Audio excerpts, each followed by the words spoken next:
আসসালামু আলাইকুম। আশা রাখি সবাই ভালো আছেন, সুস্থ আছেন। আমাদের প্রত্যেকেরই গলার মধ্যে এই গলবিলের দুই পাশে এক জোড়া গ্রন্থি আছে। এদের নাম হলো টনসিল।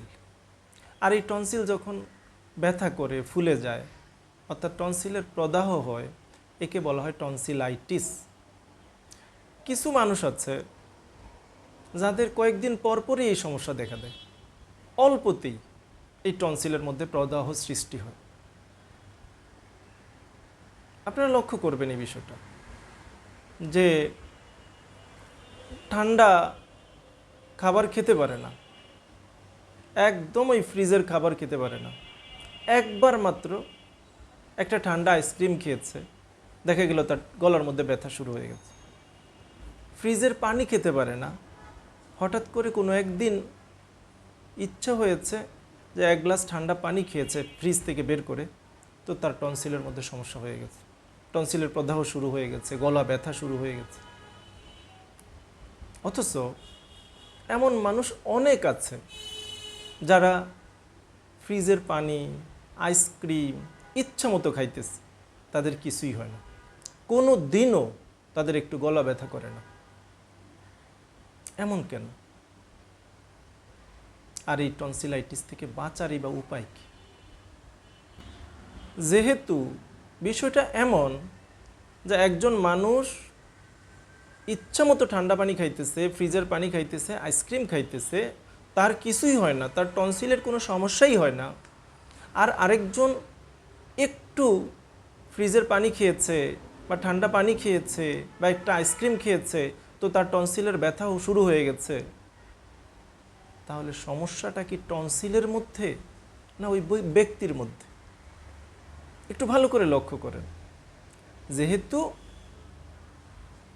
এমন বিষয়টা যে সামান্য একটু ঠান্ডাতেই সে অসুস্থ হয়ে যাচ্ছে, তার টনসিলের ব্যথা করতেছে, টনসিল ফুলে যাচ্ছে, তো এই টনসিলাইটিস থেকে বাঁচার জন্য, স্থায়ীভাবে মুক্তি লাভের জন্য সবচেয়ে উত্তম হবে যে শুধু টনসিলের চিকিৎসা না করে ওই টনসিল যার, যেই ব্যক্তির, সেই ব্যক্তিকে সুস্থ করে তোলা। আমরা যখন সেই ব্যক্তিকে সুস্থ করার দিকে দৃষ্টি নিবদ্ধ করব, ব্যক্তিকে সুস্থ করে তুলব এবং ব্যক্তিকে সুস্থ করে তোলার পদক্ষেপ নিব, যথাযথ পদক্ষেপ নিব, তখন সেই ব্যক্তি সুস্থ হবে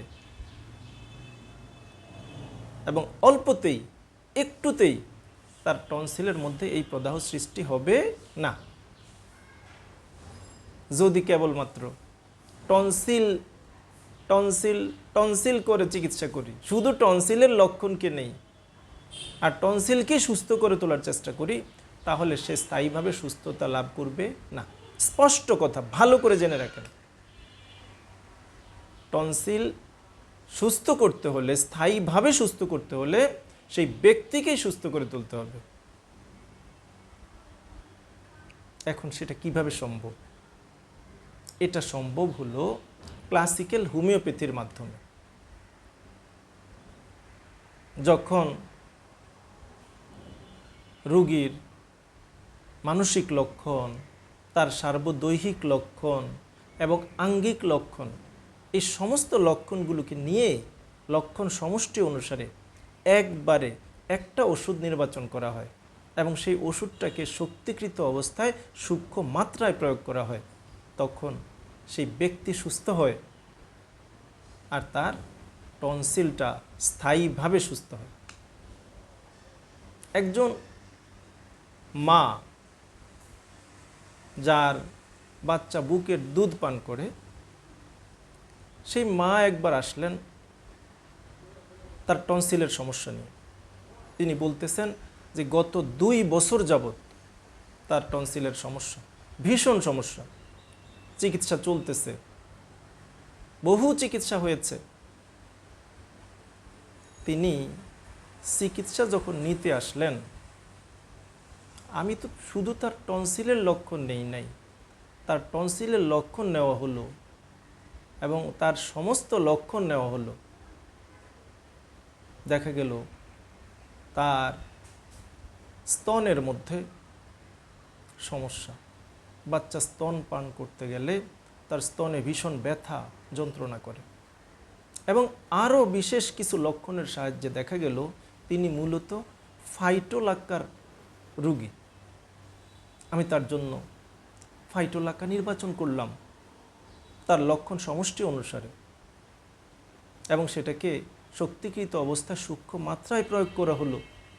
আলহামদুলিল্লাহ, তিনি সুস্থ হলেন এবং এই কথার স্বীকৃতি দিলেন যে গত 2 বছরে চিকিৎসা করতে গিয়ে যেই পরিমাণ টাকা খরচ হয়েছে, যেই পরিমাণ কষ্ট হয়েছে, 2 বছরেও যে চিকিৎসা হয় নাই সেটা কেবল একবারে হোমিওপ্যাথিক ওষুধের দ্বারা উপকার হয়েছে। তিনি আরেকবার ওষুধ নিয়েছেন এবং পরিপূর্ণভাবে সুস্থতা লাভ করেছেন। শুধু কি তার টনসিল সুস্থ হয়েছে? না, বরং তিনি নিজেই সুস্থ হয়েছেন, যার কারণে তার ব্রেস্টের সমস্যাটাও ভালো হয়ে গেছে, টনসিলও স্থায়ীভাবে ভালো হয়েছে। এই তো সেদিন আসলেন একজন, তার টনসিলাইটিস দেখা দিয়েছে হঠাৎ করে, এবং সেটা এত তীব্র যে তিনি গলার ব্যথায় খাবার পর্যন্ত গিলতে পারতেছিলেন না, চরম। তাকে পরামর্শ দেওয়া হইতেছে জরুরি ভিত্তিতে চিকিৎসা নেওয়ার জন্য। তিনি আসলেন আমার কাছে। আমি শুধু তার টনসিলের লক্ষণ নেই নাই, আমি তার মানসিক লক্ষণ নিয়েছি, তার সার্বদৈহিক লক্ষণগুলোকেও নিয়েছি। দেখা গেল তার শুধু টনসিলের সমস্যা না, তার আরও সমস্যা আছে। তার থাইরয়েড গ্রন্থি, আমাদের গলার মধ্যে এখানে যে থাইরয়েড গ্রন্থি আছে, তার থাইরয়েড গ্রন্থির মধ্যেও সমস্যা, এবং তিনি সেইটার চিকিৎসাও নিচ্ছেন। তার ক্ষেত্রেও যখন সবগুলো লক্ষণকে নেওয়া হলো, এই সব লক্ষণ নিয়ে আর সেই হিসাব করে যখন তাকে ওষুধ দেওয়া হলো, শুধু একদিন ওষুধ খেয়ে তিনি বলেছেন তার টনসিলের ব্যথা কমে গেছে, তার টনসিলের ব্যথা কমে গেছে, তিনি এখন খাবার খাইতে পারতেছেন, এবং 1 সপ্তাহের মধ্যে তার টনসিল সুস্থ, এবং তার অন্যান্য সমস্যাগুলোর জন্য এখন ওষুধ চলতেছে। এমন রোগী আসে যার টনসিল ফুলে একদম গলা বন্ধ হয়ে আছে, খাবার প্রবেশের জন্য সামান্য একটু রাস্তা বাকি আছে। এমন অবস্থায়ও যথাযথ হোমিওপ্যাথিক চিকিৎসায় রোগীরা উপকৃত হইতেছে।